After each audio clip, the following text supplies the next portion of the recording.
गाड़ी को कितनी टॉप स्पीड लेके गए हो आप? 5 लोगों के साथ ही 160 4 साल हो गए इस गाड़ी को आपको हाँ। चलाते हो। कितने कुछ किलोमीटर चला दी होगी अभी तक? भाई 80 चल गई भाई, ये देगी 10-12 की लोकल में और हाईवे पे 18 बस। अच्छा, बस इतनी एवरेज बस है? इतनी।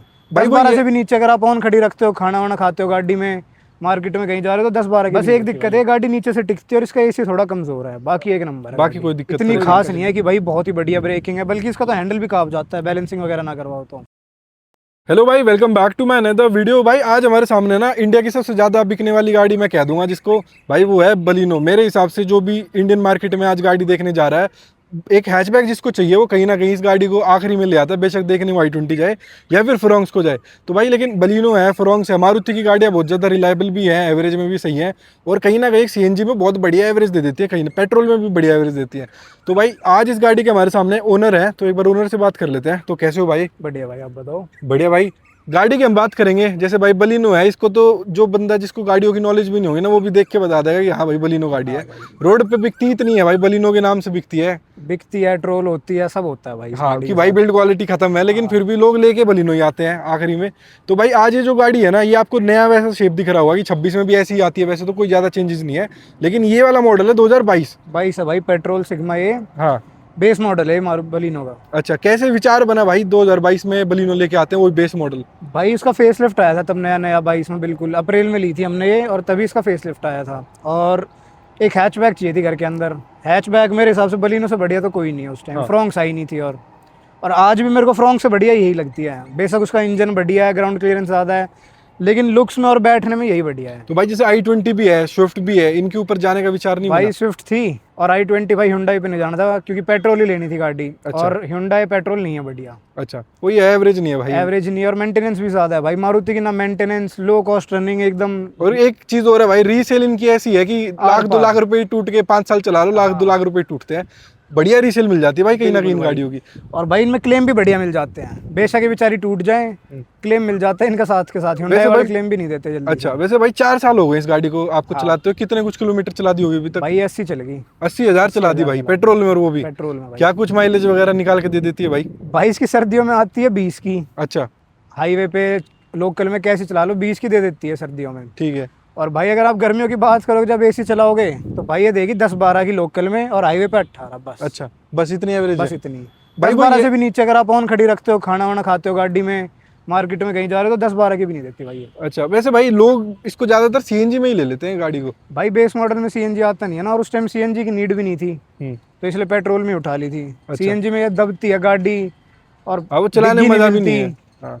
तो ये सारी चीज़ें सीएनजी में भाई भड़क होती है, लाइन में खड़े रहो, फिर उसके बाद कभी उसका कोई सा पाइप फट रहा है, कुछ लीक हो रहा है, तो पेट्रोल ही बढ़िया है। क्या तो पेट्रोल या डीजल? अगर ये डीजल में आती है ना मारुति, तो डीजल में लेता हूँ। डीजल में भाई पहले वाला मॉडल आता था, जैसे देखो वो जा रहा है ना ब्लू कलर का, वैसा मॉडल आता था। भाई डीजल बंद कर दी मारुति ने।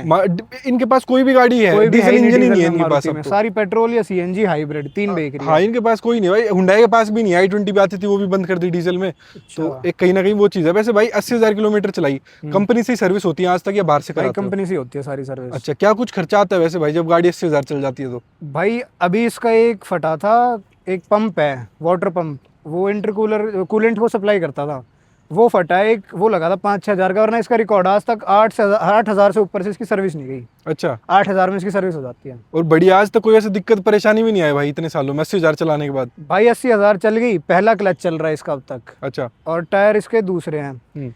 बस एक दिक्कत है, गाड़ी नीचे से टिकती है और इसका एसी थोड़ा कमजोर है, बाकी एक नंबर है। बाकी कोई दिक्कत परेशानी नीचे तो यार हैचबैक है भाई, फिर वही है ऊंची गाड़ी तो एसयूवी, उनसे तो क्या, लेकिन i20 तो इससे भी नीचे है। द्वारका के अंदर ही मैं आ रखा था, बारिश आई बहुत गंदी। द्वारका का आपको पता कितना पानी भरता है, यहाँ तक डूब गई थी ये। अच्छा, मेरे को बोनेट ही नहीं दिख रहा था इसका, वहां भी निकली आई है। ठीक है। अब भाई जैसे बेस मॉडल है तो कंपनी से ये सही था कि ये दे देते थे प्रोजेक्टर, लेकिन हेलोजन देते थे भाई। भाई मॉडिफिकेशंस तो थोड़ी बहुत आपने करवानी पड़ी होगी बाहर से? हाँ भाई, फॉग लैंप लगवाए थे, वो टूट गए थे, तो दोबारा लगवाने का मन नहीं करा, फिर एलईडी बल्ब भी बदलवा लिया, वही सफिशिएंट है। और कंपनी से इसके अंदर भाई स्टीरियो वगैरह कुछ भी नहीं देती? कुछ भी नहीं था भाई, एकदम खोखली थी बिल्कुल, सारी चीज मैंने बाहर से करवा रखी। ये वो है भाई, अपना लोअर बाहर से एलॉय लगवा लो, म्यूजिक सेटअप लगवा लो, कुछ भी करा लो भाई। जैसे जो एलॉय वगैरह है भाई, ये नहीं होना चाहिए था, ये इसकी पहचान है बेस मॉडल की। यहाँ पे इंडिकेटर होता तो बढ़िया रहता भाई। फिर बेस मॉडल फिर लेता ही सभी लोग ले लेते हैं, VXI से हट जाता है एक मॉडल ऊपर लोगे तो। कहीं ना कहीं कॉस्ट कटिंग कह लो भाई, कुछ भी कह लो, कंपनी वाले दिखाना चाहते हैं कि बेस मॉडल है।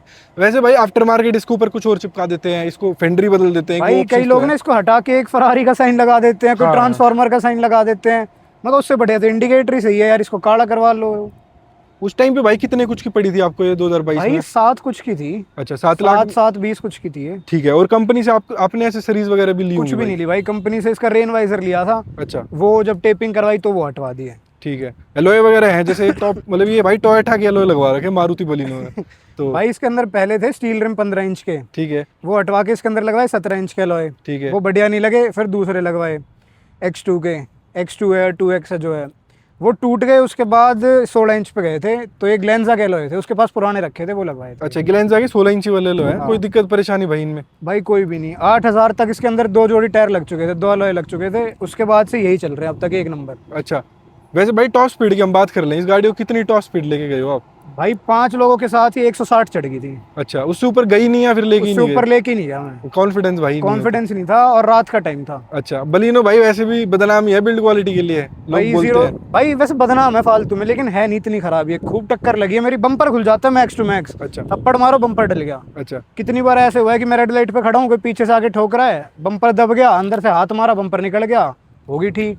पता ना लोगों की कैसे इतनी टूट ऐसे रही बोलते है। भाई चद्दर जो है इसकी लोहे की, ये बहुत कमजोर भाई है। ये तो कमजोर है, लोहे की चद्दर कमजोर है इसकी। मारुति है ना भाई, फिर एवरेज भी दे रही है, लाइट वेट है गाड़ी लाइट थोड़ी। वेट है गाड़ी का। ठीक है। ब्रेकिंग वगैरह कैसी है भाई गाड़ी की 60 भाई पे जाने गाड़ी के जिस बाद? हिसाब से भगती है वैसी है, इतनी खास नहीं है कि भाई बहुत ही बढ़िया ब्रेकिंग है, बल्कि इसका तो हैंडल भी कांप जाता है बैलेंसिंग वगैरह ना करवाओ तो। अच्छा जैसे 80 पे हो आप, आपने ब्रेक मारे, इसका हैंडल कांप जाता है भाई, बढ़िया कांपता है। अच्छा वैसे भाई जैसे बेस मॉडल लेके ऊपर से अभी तक आपने कितना कुछ खर्चा कर दिया होगा गाड़ी में?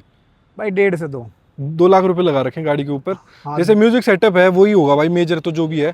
भाई अलॉय थे मेजर, अच्छा म्यूजिक म्यूजिक सेट सेट लिए ना। अच्छा तो म्यूजिक सेटअप की बात करें तो म्यूजिक सेटअप में भाई क्या क्या करवा रखा आपने? भाई इसके अंदर एक पेयर आर्नोल्ड है S&B की, एक औरा का इंडिगो वूफर है, दोनों को रन करने के लिए एक एम्प है, और एक DSP लगा रखा है औरा का ही इंडिगो। ठीक है। जो एम्पलीफायर की प्लेसमेंट है भाई सीट के नीचे भाई आपकी? सीट के नीचे करवा रखी है, सारी चीजें सीट सारी के चीजें नीचे? सीट के नीचे ठीक है। है। और जो स्टीरियो वगैरह है भाई वो कौन सा भाई वो लगा? हाइपरसोनिक का करवाया था, मतलब इसका तीसरा ऑडियो सेटअप है। अच्छा स्टार्टिंग में था कंपोनेंट को एक्सेल वाला, तो उसके साथ ही लगवाए थे इसके अंदर स्टीरियो हाइपरसोनिक का।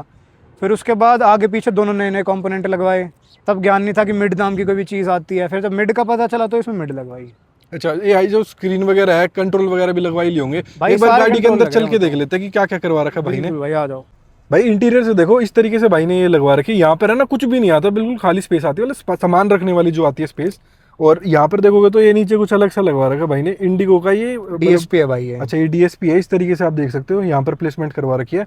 इसी से कनेक्ट हो जाता होगा, इसी से चल जाता होगा हाँ भाई भाई इसी सब से कुछ। चलता है सब कुछ। ठीक है। और ये सिर्फ ऐसे ही है भाई मतलब? भाई एप्पल कारप्ले यूज़ करना हो तो उसके लिए है बस। अच्छा कोई दिक्कत परेशानी भाई इस चीज़ में या इस चीज़ में नीचे इसमें कोई? नहीं भाई दोनों एकदम बढ़िया चल रही है। ठीक है। बल्कि ये थोड़े खराब हो गए थे बटन जो इसके लगवाए थे ना बाहर से। अच्छा टॉप मॉडल वाले जो आते हैं हाँ ये एक क्रूज कंट्रोल तो वर्किंग करवाया ही नहीं, कि गलती से क्रूज लगाऊं खराब वराब हो जाए कुछ भी हो जाए। और ये काम करते हैं, कभी कभी नहीं करते, तो वो सेटिंग में जाके ठीक हो जाते हैं। अच्छा ये भाई वो ये आफ्टर मार्केट मतलब बाहर से बाहर से लगाओगे लगवाया हुआ है भाई तो एक वो चीज़ रहती है। इंटीरियर से देखोगे तो भाई ने पूरी छत एलिकंटारा करवा रखी है भाई छत, और- यहाँ पे पिलर भी, ये भी हाँ पूरा ब्लैकआउट करवा रखा है। ठीक है ठीक है। तो भाई इंटीरियर तो बेसिक है, जैसे ये वाली सीट वगैरह ये भी भाई ने चेंज नहीं करवाई है? भाई वो लेदर गर्म मारता है, वो हीट मारता है, इसी इतना अच्छा है नहीं इसका, हम्म। तो कपड़े की सीट बेस्ट है। अच्छा एक चीज़ और अच्छी है भाई, जैसे कंपनी से बेस मॉडल में ही ऑटोमेटिक क्लाइमेट कंट्रोल गाड़ी कंपनी वाले दे हाँ रहे भाई ये स्विफ्ट में नहीं है, बलिनो में ही आता है खाली, और उसमें आता है फ्रोंक्स में। फ्रॉन्क्स में। और एक चीज़ और है, जैसे भाई ब्लू कलर का शेड देती है कंपनी, दरवाजे भी देखोगे तो इस तरीके के ब्लू हैं, फ्रॉन्क्स में रेड आते हैं। तो ये ब्लू वाला भाई लोगों को नहीं आते समझ मेरे भाई हिसाब मेरे से। को तो ब्लू ही अच्छा लगता है इसका, बस ये है कि कपड़े का ना उड़ जाता है, ड्राई क्लीन करवानी पड़ती है हर 6 महीने में। अच्छा वैसे हाथ लग के वैसे उड़ जाता है, फेड हो जाता है कलर, मैल सा भर जाता है इसके अंदर। अच्छा 80,000 किलोमीटर में गाड़ी में इंटीरियर से कोई दिक्कत परेशानी कुछ वियर एंड टियर भाई? नहीं भाई कुछ भी इंटीरियर में खराब नहीं हुआ इसका। अच्छा वैसे सही है भाई सब कुछ, कोई दिक्कत नहीं है। ऐसे लग के अंदर बैठ के से लग भी नहीं रही, 80,000 चल रखी होगी भाई भाई ये गाड़ी। ड्राइव एक्सपीरियंस भी एकदम ऐसा है कि नहीं हो गाड़ी एकदम, अभी 80,000 कोई नहीं बता सकता इसको। और यहीं i20 होती तो भाई वो हो लेती खराब, वरना थी हमारे पास 80 के अंदर वो हो ली थी कि नहीं है चलाने लायक अब। अच्छा कोई दिक्कत परेशानी आ गई, क्लच प्लेट वगैरह टाइट हो गया है इस भाई तरीके से? 80 चल गई, उसके हिसाब से क्लच भी काफी स्मूथ है इसका, पहला क्लच ही 80,000 पे इसका। अच्छा खूब हैंड ब्रेक खींचे हमने, खूब बर्नआउट मारे, व्हील स्पिन ड्रैग रेस, तब भी बढ़िया चल रहा है। ठीक है। बल्कि 1-2 बार पानी में जाती है तो वहाँ झटके ले जाता है क्लच पानी से निकलने के बाद, बाकी एकदम बढ़िया चल रही है। ठीक है। एम्पलीफायर वगैरह भाई जैसे उस सीट के नीचे इस सीट के नीचे भाई 4 चैनल है, आपकी सीट के नीचे मोनो है। कौन से कंपनी के लगे भाई हुए हैं? S&B का लग रहा है इसके अंदर 150.4, और ऑनक्यो का मोनो लग रहा है इसके अंदर। ठीक है। अगर मैं भाई 1000.1। आपको एक बार दिखाऊं जैसे जो मोनो एम्पलीफायर है DSP वगैरह है, तो देखो इस तरीके से भाई ने यहाँ पे प्लेसमेंट करवा रखी है। कौन क्यों का जैसे है 1100 1000 हजार डॉट एक है तरीके से भाई यहाँ पर एम्पलीफायर लगवा रखा है भाई ने, और उस वाले सीट के ऊपर 4 चैनल लगवा रखा है। उसमें 4 चैनल। तो एक बार बूट में चल लेते हैं, और जैसे बूट में जो वूफर लगा हुआ है वो देख लेते हैं भाई। तो ये देखो भाई पीछे भाई ने इस तरीके से और अगर 750 RMS का एक वूफर लगवा रखा है इंडिगो, और ट्यून डी पेटी होगी जहाँ तक ये है। नहीं भाई नॉर्मल है पेटी, अच्छा ट्यून्ड नहीं है, और D2 है भाई, ये D4 नहीं है इंडिगो का। अच्छा D2 मतलब जिसमें दो ही कॉइल आती है, दो ही कोयल मतलब सिंगल कॉइल जो आता है वूफर। हाँ। D2 में, D4 में भाई मतलब 4 लगा सकते हो, दो तार एक साइड, 2 तार एक साइड, उसको बोलते हैं D4। तो भाई जैसे आउटपुट वगैरह की बात करें तो कैसा कुछ आउटपुट वगैरह है इसका? भाई आउटपुट इसका एक नंबर है, गाड़ी की डिग्गी भी इसकी फ्लेक्स करती है। अच्छा। जहाँ से जॉइंट फ्लेक्स करते हैं, शीशा फ्लेक्स करता है साइड का, बीच का मिरर फ्लेक्स करता है, छत भी फ्लेक्स करती है। डैम्पिंग वगैरह करवा रखी है भाई गाड़ी में? भाई डैम्पिंग सिंगल लेयर है इसके अंदर। अच्छा पूरी गाड़ी के अंदर एक है सिर्फ। ठीक है। मिड रेंजेस वगैरह की हम बात करें तो क्या कुछ लगवा रखा है भाई? भाई आगे वाले गेट में लग रही है सिर्फ मिड रेंज, और कहीं नहीं लग रही। अच्छा सिर्फ 2 ही सिर्फ स्पीकर 2 लग ही रहे स्पीकर लग रहे हैं पूरी गाड़ी के हैं, तो अंदर। उसमें भी आउटपुट तगड़ी आती होगी भाई भाई। बहुत आर पार की आउटपुट है, चलो वो मैं एक भी बार- नहीं सुने जाते अंदर। अच्छा तो एक बार भाई मैं चलो आपको आवाज ही सुना देता हूँ कि कैसे कुछ आवाज होने वाली है। मैं आपको एक बार आउटपुट दिखा देता हूँ कि 2 स्पीकर का सिर्फ कैसा कुछ आउटपुट होने वाला है।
तो भाई ये ऐसी कुछ आवाज थी, आपने सुन ली थी सिर्फ 2 स्पीकर से। इतनी दूर तक ऐसा लग रहा है कि पूरी गाड़ी मतलब लगा हुआ है अभी म्यूजिक सेटअप, एक वो ऐसी आवाज आ रही है। मतलब सेटिस्फाइड हो भाई अभी तक इस म्यूजिक भाई सेटअप से? बिल्कुल सेटिस्फाइड है, अंदर बैठ के सुनने के लिए पूरी फील देता है। हाँ कोई वैसे बाहर भी दे रहा है भाई, बाहर भी सुन नहीं रहा है कि यहाँ कुछ लगवा रखा है गाड़ी के अंदर। हाँ बाहर भी देता है। और ये पीछे से पूरी वाइब्रेट भी कर रही है भाई गाड़ी।